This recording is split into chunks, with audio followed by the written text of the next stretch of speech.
find it interesting. This could stay open. You don't have to. So these are, you can see, again, similar. These are Orientals, the fragrant kind. And you can see, well, we can walk in there too, but you can see we've already finished cutting to the right, and all new ones are coming in to the left. Yeah, so those are all, obviously, little babies. And that'll be for late June, maybe even early July at this point, for the Orientals.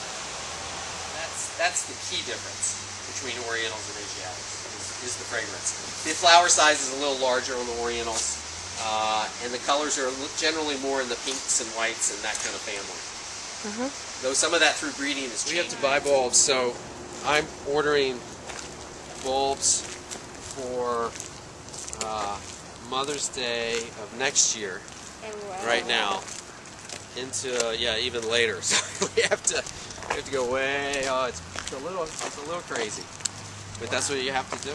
So these are, when I said the crates come out. All right, so you have to forget we're in the middle of. So are these old crates? Yeah. So these all had lilies growing in them. All these come out, and then we recycle the soil and the crate. We line up 20 pallets of crates, and we cover them in this big black tarp. And then this machine here is a steamer. Again, it was there 2 hours ago, and now it's just sitting over here until we pay. But you can imagine. And what that makes steam. And so what we do is we steam the soil. So yes, exactly. So what we're doing is we heat the soil to 160 degrees with steam for 30 minutes, and then we turn it off. And what that does is we're not sterilizing, we're actually kind of pasteurizing, and meaning we are killing some things like bad disease organisms or weed seeds, but we're not trying to kill everything. There's no point to that. We don't need it to be sterile. And so that's what we do, and we're able to recycle and use our soil again. We call this our barn. It's our planting barn.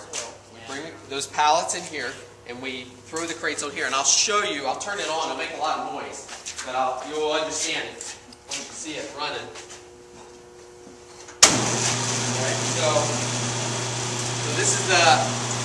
this takes the crate. We throw it on here, travels through there, it chews it all up. The soil travels up, and then we're going to turn this off and turn on this other sheet.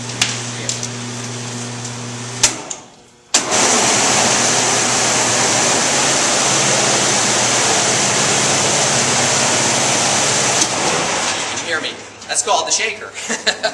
And it's a vibrating screen. And what that does is when the soil comes and falls down into it, the screen separates the old bulb and the stem and roots from the soil. So the soil falls through and goes out on the conveyor, out to where we can scoop it up and reuse it. And then the bulbs and leaves or whatever go into the compost bin. And so we load the crates on the end here, and they travel down. So if I turn this on, you can see it moving. And this will fill it about halfway. And then we're standing here, we're planting as they travel by. And then this one fills them to the top. And they go around, and then they come off the back of the conveyor. And then we water them in, and I'll show you what we do next. But you guys might find this interesting, because I keep saying dirt, and we don't actually use dirt. What this is, what the soil is, what I keep calling soil or dirt, is actually coconut brick to this. Nice and beautiful. Yeah, and this is really perfect for the lilies to grow up. We bring them in here. And this is kind of the secret to really good lilies. All right, so this is just a big refrigerator. We run at 48 degrees. It's about 9 degrees Celsius. Most of this is European, but we work in Fahrenheit here, so it's about 48 degrees. And the lilies spend their first 3.5 weeks in here growing. Really? And what we're doing is we're basically creating a perfect environment. But by that I mean we're creating like a little mini winter. They have the perfect rooting environment. They don't need light because we plant them below the dirt, so they're starting to sprout, but they're making the roots. And I'll show you the bulbs. This is what they're shipped in. So this is all the bulbs come from Holland. That's where they're grown, and then they ship them to us, and they ship them in these crates. That you can grow. Yes, exactly. And so these are bulb crates. Now these happen to be the same thing that we grow the lilies in, because we get them every week. They're Yeah. a wonderful, very tough, stackable container, and they don't ever go to waste. As a matter of fact, even when we break them, and they do, we wear them out over a number of years. We have a recycler that takes them. Yeah. So this is what they look like. Right. So this will get planted on Sunday. This is an Asiatic. The Dutch name the lilies, and so they come up with some pretty goofy names like Trebbiano Garrett Zon. That is not a sexy name, but that is what they named this lily. It's a beautiful. Can you just stop here? Oh sure. Whatever you want.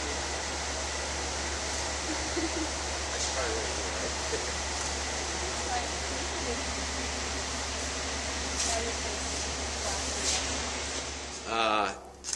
It became clear that there was a real need for high quality lilies.